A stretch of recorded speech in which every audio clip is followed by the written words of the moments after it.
Magandang araw sa inyong lahat. Ngayon ay may kwento ako sa inyo tungkol sa dalawang taong nagmamahalan pero pinagwatak ng kapalaran. Si Carlo at Mia ay magkasintahan mula pa noong kolehiyo. Simple lang ang buhay nila noon, masaya sa isa't isa kahit kulang sa material na bagay. Pareho silang may pangarap na umangat sa buhay pero magkaiba ang kanilang pananaw kung paano ito makakamit.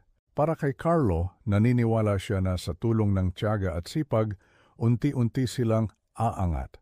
Masaya siya sa maliit na negosyo nila ni Mia at pangarap niyang palakihin ito kasama ang babaeng mahal niya. Ngunit kay Mia, hindi sapat ang maliit na pag-unlad. Nais niyang mabilis na pagyaman at tumating ang pagkakataon ng may mag-alok sa kanya ng trabaho sa ibang bansa. Malaki ang sahod pero kailangan niyang iwanan si Carlo. Pipiliin mo ang pera kaysa sa pagmamahal natin? Tanong ni Carlo. Nanginginig ang boses. Hindi ako makakain ng pagmamahal, Carlo. Sagot ni Mia habang hawak ang maleta.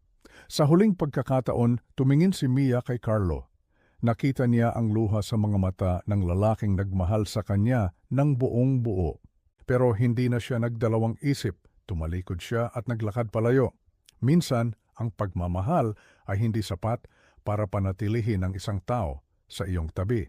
Sa mundo ng pera at material na bagay, madalas na natatalo ang puso.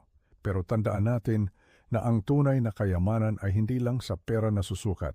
Ang kwentong ito ay nagpapaalala sa atin na ang bawat desisyon ay may kaakibat na bunga.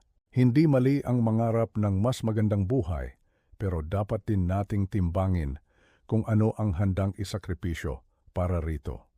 Kung nagustuhan ninyo ang kwentong ito, huwag kalimutang mag-like, mag-subscribe at i-share sa inyong mga kaibigan.